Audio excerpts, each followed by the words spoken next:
Me gustaría que conversaran o que Pablo Iglesias, que además es periodista, pudiera preguntar y pudiera hablar con usted. Usted no ha puesto ningún inconveniente, Pablo Iglesias tampoco. Y por tanto, saludo a Pablo Iglesias, que está aquí també amb nosaltres, al Món RQ. Hola, Pablo, bon dia. Buen día. Comisario Villarejo. Señor Villarejo, buenos días. Buenos días. Le quiero leer una cosa del diario El País, de una cosa que publicaron en julio de 2022. Dice: el modus operandi de la denominada policía patriótica siempre es el mismo.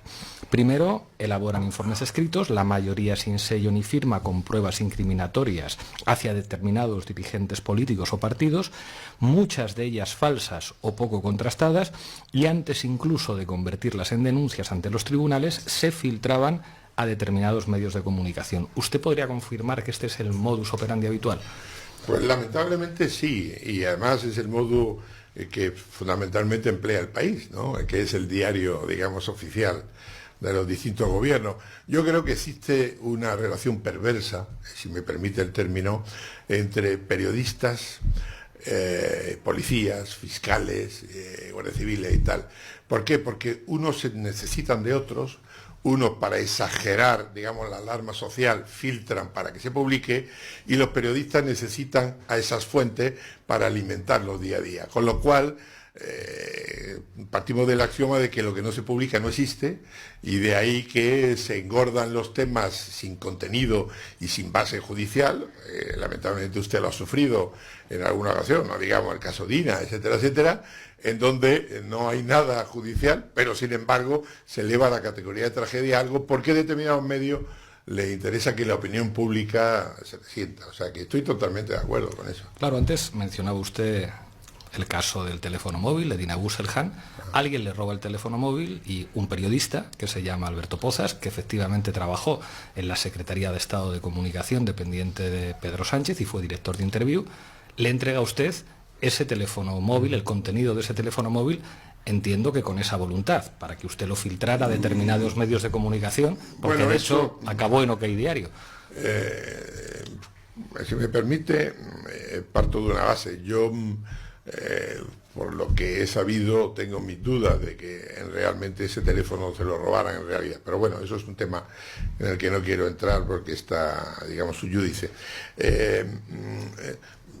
Alberto Pozas es una persona con el que no tenía especial relaciones. He tenido relaciones mucho más intensas con otros medios, con otros directivos, con otros editores, lo suficientemente habilidoso no para decirme toma esto y filtralo.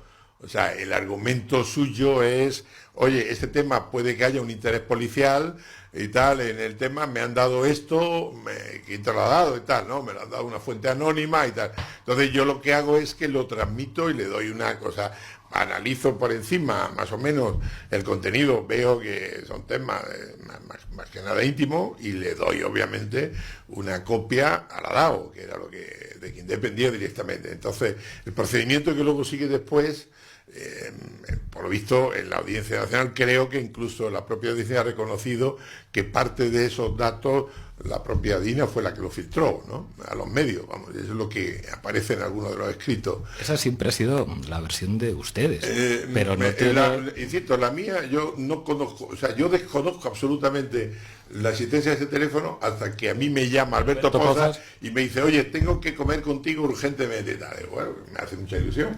Entonces, él es el que me da un pendrive y me dice, oye, esto es un tema que puede ser de interés policial, porque ahí aparecen movimientos económicos de Podemos. Entrega. Entonces yo, como hago siempre, me hago una copia y me quedo con una copia. Obviamente. Y siempre se lo entrega le entrego a la DAO, lo entrego en la DAO, dependiente del Ministerio del Interior. Y le doy una copia al CNI, ¿no? Lo que hacía siempre, era mi trabajo. ¿Es verdad que Esteban Urreiztieta en el año 2016 le pide datos de Podemos? No lo recuerdo. O sea, lo digo porque es una anotación suya. Pues probablemente, sí. El problema es que lamentablemente mi vida es tan transparente que poco puedo digamos ir en contra de lo que aparece en los diarios y lo que aparecen en todos los medios, he hablado con 1000 personas y cuando yo tomaba nota era la impresión que tenía y tal, y además el 99% de las veces ha coincidido con cosas que luego se han demostrado que son ciertas. Otra cosa es que al poder actual o al poder de siempre le interesa decir que yo soy poco fiable y todas esas cosas. Pablo, t'ho pregunto tu perquè ho puguis explicar. Pots explicar a la gent, perquè parlem del cas Odina, segons tu, què és el cas Dina? A mi entender, y creo que esto es bastante fácil de deducir, a Dina le roban el teléfono profesionales de robar teléfonos móviles, porque es bastante inverosímil que Dina entre información donde hay información íntima de ella con su pareja. Le roban el teléfono móvil buscando a ver si ahí hay información que pueda hacer daño a Podemos. Y después de muchos periodistas rebuscando en todo eso y muchos policías, descubren que no hay absolutamente nada más que elementos personales que afectan a la señora Dina Busselham y Pablo Echenique cantando una jota que se hizo famosa en las redes sociales y materiales de ese estilo. Creo que es un ejemplo de cómo funciona lo que dice El País y lo que confirma el señor Villarejo. Esto es básicamente material para periodistas. Y aquí es donde viene mi pregunta. Yo creo que en España hay dos tipos de periodistas. Los que han trabajado con usted y los que no han trabajado con usted. Está por ver cuál de estos dos grupos es mayoría. Yo lamento no coincidir con eso, porque ahí tiene los ejemplos claros y evidentes de que todos los días se están filtrando secretos y cosas que yo no tengo nada que ver. Yo he estado 3 años y medio en prisión y a mí me achacan todas las filtraciones que ha habido, que hasta que no he salido, afortunadamente he tenido la mínima posibilidad de tener, digamos, acceso al sumario, etcétera, etcétera, y de tener relaciones, no lo niego, con viejos amigos de todo el CNI, de toda la policía, no he empezado a conocer algunas de las tripas de mi propio archivo. Entonces, los periodistas no son los que han trabajado o no trabajado conmigo. Hay periodistas honorables y periodistas que son publicitadores de su amo. Esa ha sido siempre mi impresión. Es decir, yo he sabido de informaciones nucleares que han manejado medios muy serios, me han dicho no, porque me quitan la publicidad o tal, o no puedo, o tal. Por lo tanto, lamentablemente ese periodismo de investigación tan importante durante la transición y que tanto sirvió para fortalecer la democracia, se ha perdido. Esa es mi impresión. Sí, pero en el modelo PISA, lo que usted mismo ha reconocido... PISA yo no intervine. Sí, pero es un modelo. Es como esto es básicamente basura, sin ningún tipo de recorrido judicial, que sin embargo puede hacer mucho daño reputacional. Y esto es PISA, que además es un acrónimo de Pablo Iglesias, Sociedad Anónima. Básicamente un montón de recortes de prensa que dicen a Iglesias y a Podemos les financiaban las terribles dictaduras de Irán y Venezuela. ¿Qué más da que sea mentira si podemos poner a todas las televisiones y a todos los periódicos a hablar de esto? Yo le quiero señalar algunos nombres propios de periodistas y preguntarle si han trabajado con usted en estas claves y que me conteste sí o no. Ana Terradillos. Perdón, trabajar conmigo implica haber tenido relaciones, porque trabajar conmigo es decir, ni he cobrado ni he pagado a ningún periodista, por lo tanto he mantenido relaciones pues como todos los, digamos, como ya he dicho, como la inmensa mayoría de los fiscales de este país, de los policías y tal, que continuamente mantienen relaciones y filtran, ya le digo, mis piezas secretas han estado saliendo cuando todavía solamente las tenía el fiscal, ¿no? Y han salido publicadas con antelación. ¿He conocido a Ana Terradillos? Sí. Ana Rosa Quintana, claro. Bueno, la conocí desde que era soltera, imagínense si son años, ¿no?, de relaciones. José María Olmo. Menos. Poca relación. Lo conocí a partir del montaje que me hicieron con lo del pequeño Nicolás y todo aquello y tal. Esteban Urreistieta. Sí, también le conocí. Sí. José Manuel Romero. Romerito, bueno, alguna vez, algún cafelito y alguna cosa. José Antonio Hernández. José Antonio Hernández fue el único periodista que me visitó en prisión, porque el único que el juez autorizó, qué curioso que era del País, ¿no? El único periodista de todos los que me habían solicitado una entrevista, el único que el juez entendió que tenía derecho a ello. Pero no tengo con él demasiadas relaciones, salvo esa, y haberle hablado con él en alguna ocasión antes de ingresar yo en prisión. Y uno que por lo visto le debe usted algunas comidas, Antonio García Ferreras.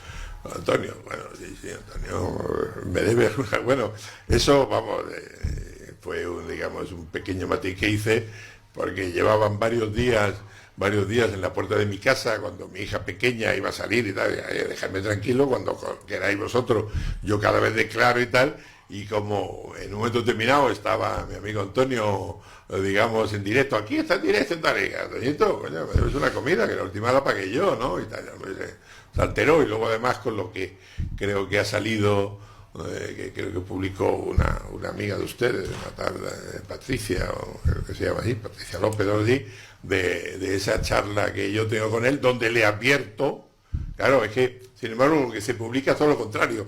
Villarejo filtró lo de tal, no, yo le advierto que lo del tema ese es una gilipollez y que era mentira. Y él lo reconoce y él lo reconoce. Dice, lo voy a dar. Él lo dice, pero insisto, esa ocasión que, por cierto, a partir de entonces, odio tremendo, vamos, sé que ha habido varias reuniones a ver cómo aniquilamos a este hombre, pero yo al final soy un mero observador de la vida, un mensajero, ¿no? ¿Tiene usted más conversaciones con Ferreras grabadas que le comprometan así? O sea, que veamos a un periodista saber que un material es basura y que lo va a publicar. Yo he comido bastantes veces con el señor Ferreras y lo he dicho y lo repito 1000 veces, aunque no les interese a muchos que se lo crean.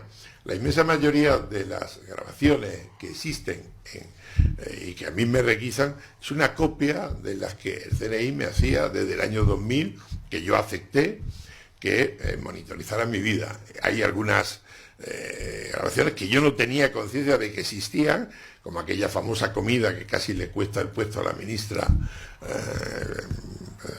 doña Dolores, y tal.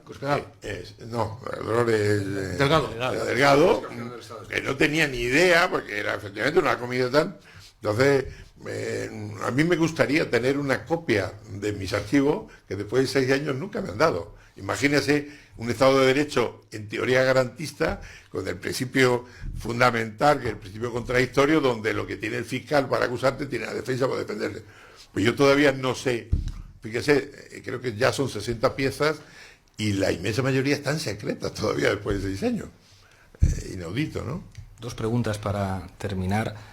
Usted ha sido policía muchísimos años, empezó en la lucha antiterrorista, en la lucha contra ETA.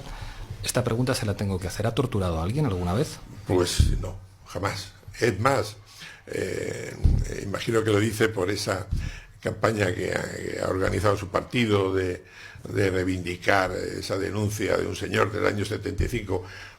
Estoy deseando que me citen para demostrar que yo jamás estuve en los grupos de FRAP ni de Grapo. Yo sí estuve en los grupos antiterroristas de ETA.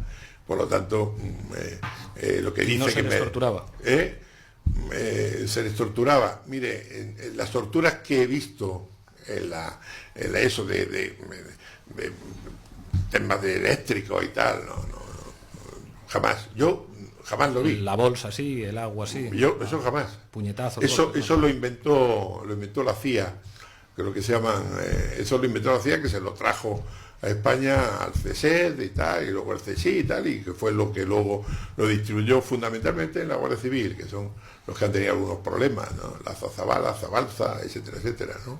Y la última, yo creo que usted es consciente de haber molestado a gente muy poderosa.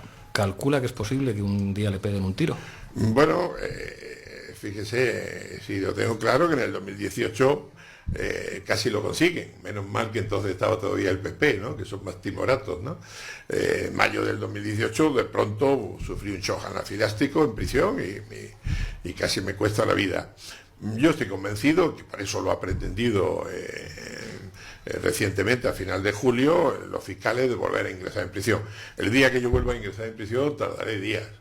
¿Por qué? Pues porque la gente entiende que mi memoria, gracias a mi neuroplasticidad que he fomentado, tiene recuerdos que son peligrosos, ¿no? Entonces hay mucha gente que tiene todavía mucho miedo, sobre todo porque esa mitad que dicen que nunca han desectizado es mentira. O sea, eso es la mitad que ellos no quieren sacar, pero que existe y que algún día espero yo conseguir. ¿Qué nombres propios hay ahí que no hayan salido? Toda España. Así es que el problema es que yo soy muy mayor, Toda señor España, Iglesias. No. Conmigo no. Bueno, ya me hubiera gustado, insisto. Vamos a ver, yo ingresé en el año 72, yo juré los principios del movimiento, yo ingresé en la época de Franco, fíjese, ¿no? Fui secretario general del sindicato, hice la primera huelga que hubo en España de la policía. Me suspendieron de empleo y sueldo, me intentaron expulsar varias veces de la policía, y por eso en el año 83 hasta el 93 pedí la excedencia y tuve mis empresas. Incluso desde la época que yo estaba en los grupos antiterroristas en el norte, yo mantenía relaciones con todo el mundo. ¿Por qué? Porque tuve mis inquietudes, porque entendía que meterse a policía era no para ir de paso ni aparentar, sino resolver cosas, y por lo tanto, luego después, fíjese, hay 1000 y pico microcintas que se llevaron de mi casa y que no las hicieron constar en ningún acta notarial, en ningún acta, perdón, de entrada y registro. Y cuando he pedido tal, mi abogado dicen que solamente hay 300. Yo he hablado con Felipe González sobre el GAL. Yo he hablado con Enrique Mújica sobre lo mismo. ¿Qué decían? ¿Qué decían? Pues que el mejor etarra, como John Wayne, el etarra muerto, ¿no? Por ejemplo, ¿no? Decían, ¿qué lo decía esto? Eso decía Enrique, porque abogado así, era un buen tipo, hombre, que yo me llevaba muy bien. ¿Y Felipe qué decía? Amigos comunes. Felipe nunca habló, digamos, de una manera directa y precisa, pero así suelen hacer los políticos a cierto nivel, ¿no? El señor Rajoy, cuando me mandaba a través de terceros, siempre decía, parece que va a llover y tal, ¿no? Y claro, yo tenía que interpretar que tenía que tal, y claro, si yo decía, que usted me ha ordenado, decía, no, yo he hablado de la lluvia, ¿no? O sea, la gente no suele ser, digamos, preclara a la hora de exponer una solicitud de temas con cierta delicadeza, ¿no? Hablaba de esto ahora ha dicho una frase que es, si me condenan, tardaré unos días. No, si me vuelven a meter en prisión. Si me vuelven a tardar unos días, ¿qué quiere decir? No, que tardaré unos días, que de pronto pues, me suicidarán y tal.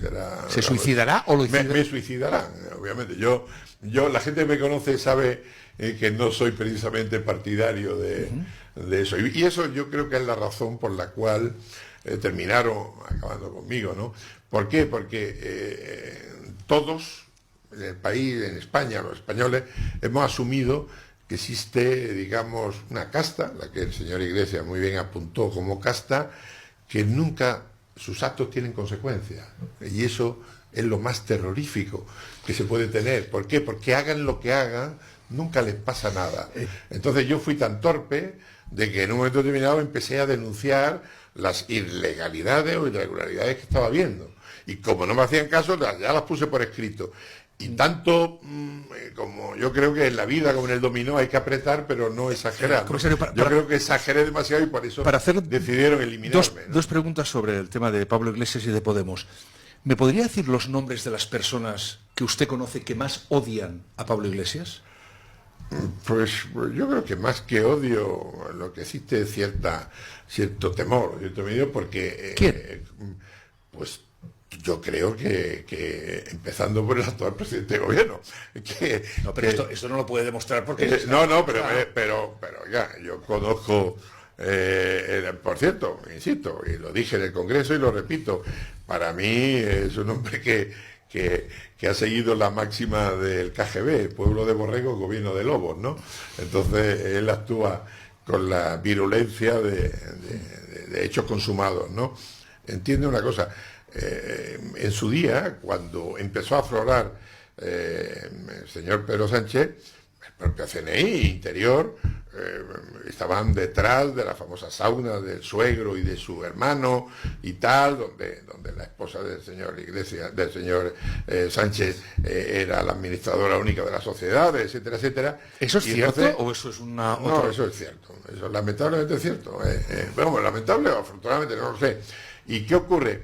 Que el señor Pedro Sánchez, que para mí me parece un político de primerísimo nivel, insisto, o sea, es que los intereses de él no coincidan con el resto de España, si no sería sin duda el mejor presidente que hemos tenido, porque no se asusta ni tal, sabe que el señor Iglesias era su mayor, digamos, competencia desde el punto de vista político, por su liderazgo, por su fuerza. Pero no me quiero creer que todo esto por supuesto, por tanto, estoy hablando de me ha preguntado de aquella época, ¿quién le tenía muchas ganas a Pablo Iglesias? Pues todo aquel que entendiera que se le había ido de las manos el proyecto de de vamos a sacar este juguetito a ver y tal. Entonces ahí pues había una serie de sujetos con capacidad. ¿Por ejemplo? Pues el director del CNI, hasta, insisto, Yolanda, el equipo Susana, por ejemplo. ¿Yolanda? Entonces, ¿Qué Yolanda? Perdona, Soraya. Soraya.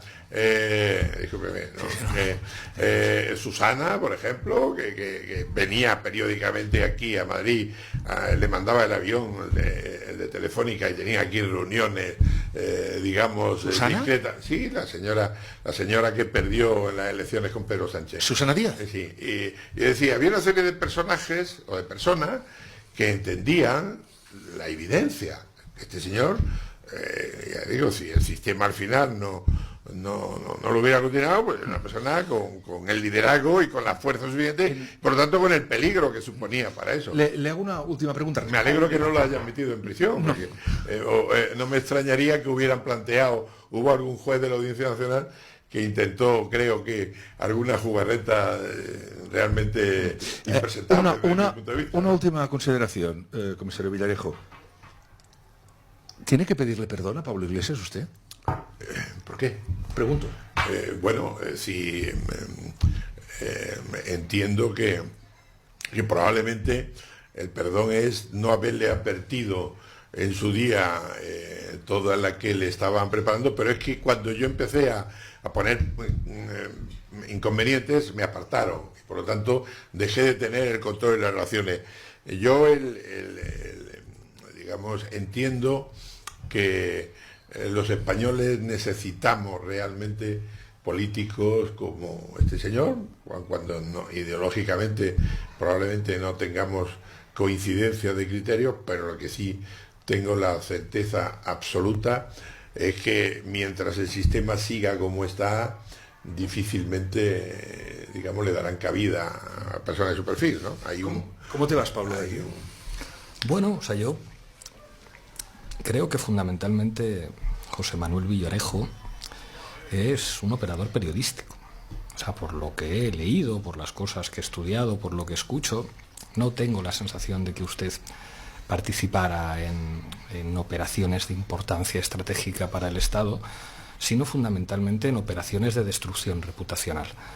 Y creo que eso sí explica una manera de funcionar del poder en este país, pero que básicamente define al periodismo de este país, porque en realidad no tiene mucha importancia los líos de faldas, de drogas, la sauna de no sé quién, digamos, para la seguridad del Estado. Creo que eso básicamente revela una manera de trabajar en la que hay periodistas sin escrúpulos que utilizan a gente como usted para destruir reputaciones, con informaciones que pueden ser ciertas o que pueden ser completamente falsas. Esa es la historia de mi formación política. Años y años y años en los que hemos recibido una violencia mediática que ha tenido una consecuencia positiva, que hoy es indiscutible que la profesión más corrupta de este país no es la política, es el periodismo. Porque un periodista que miente es un periodista corrupto y la mentira está normalizada hasta extremos ignobles.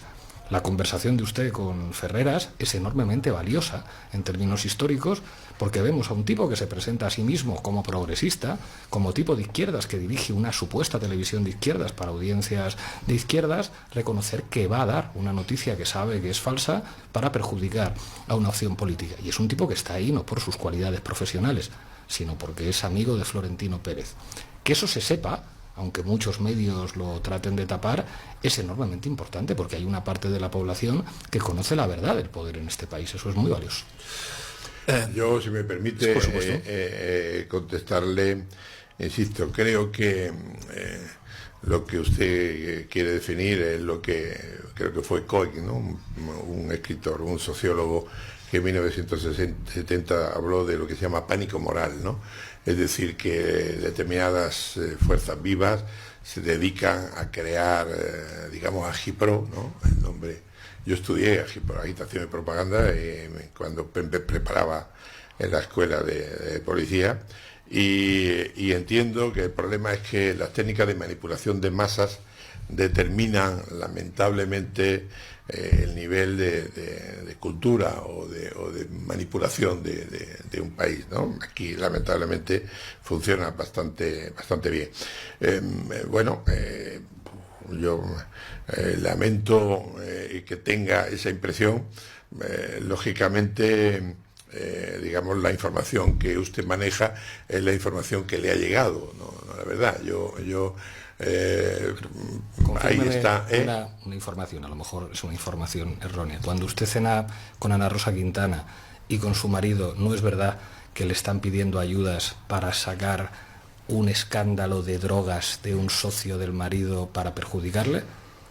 Esto está judicializado. No, si me permite, punto uno, ese tema del que, por cierto, he salido absuelto, no sé si lo sabe. Esa sí, pero el marido de Ana Rosa no. Bueno, eso le pasa por ser un torpe y por negociar con esos fiscales, ¿no? ¿Pero qué le pidió usted? Vamos a ver, en primer lugar, yo ya estaba jubilado, es decir, actuaba como abogado, cosa que pasaron de puntillas en la causa. Dijeron que bueno, con que estaba jubilado, como había actuado lo mismo que cuando era policía, que me metían en el mismo saco. Y únicamente, lo único que decía es que una persona que se había puesto de acuerdo con el marido de Ana Rosa para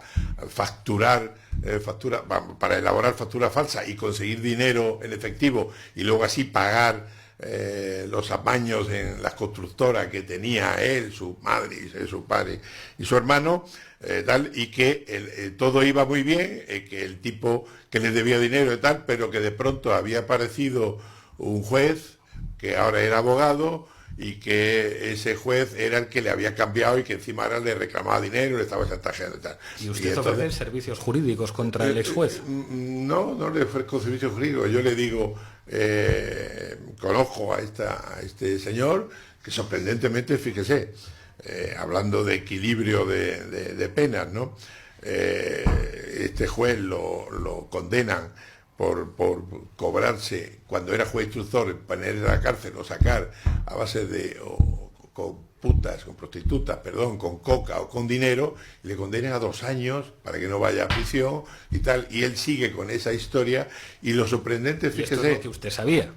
Claro, lo que yo sabía, ¿por qué? Porque lo que no ha salido es que las personas que hacen ese trabajo, que yo me limito únicamente a presentarlo, son del CNI. Es decir, en los que se presentan como que son detectives, es mentira. Son gente del CNI. Huelebraguetas, sí. No, pero gente del CNI. Sí, o sea, antiguos agentes del CNI y que ellos, yo lo único que hago es que les pongo en contacto para que ellos, digamos, oye, yo creo recordar que esta persona tenía tal. Y esa es toda mi función. Yo no cobro absolutamente nada, como ha quedado acreditado en el juicio. La cena la pagaría Ana Rosa, por lo menos. Pues más de una vez la he invitado yo, pero probablemente, a lo mejor en aquella ocasión, ella, ya le digo, yo conozco a Ana Rosa, fíjese, no sé si le presenté yo o no a Alfonso Rojo, su primer marido, que ya nos conocíamos cuando todos éramos solteros, estamos hablando de la prehistoria, ¿no? Sí, que él estaba en Nicaragua. Él casi en El Salvador. Casi lo mata en El Salvador porque iba periodista y cuando lo iban a fusilar saltó del camión y tal. Era un hombre que era valiente, ahora me da la impresión de que se le ha ido a la cabeza ya, se le ha ido a la olla y ya tiene mi edad, ¿no? Y entonces, ya con 72 años, seguir de periodista, digamos, intrépido no vale.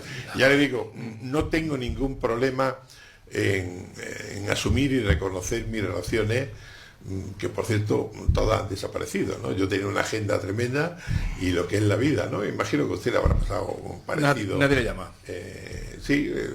Bueno, solo le digo, quedan algunos amigos pocos con los que yo hice cosas un poquito más serias de las que dice el señor Iglesias. He estado en los países, he estado en Afganistán, he estado en Irán, he estado en Irak, he estado en la guerra, he hecho algunos trabajos humildemente que son los que por lo visto ahora están encriptados, pero que yo confío que algún día saldrán a la luz, ¿no? Pablo Iglesias, mañana en Madrid DF hablamos.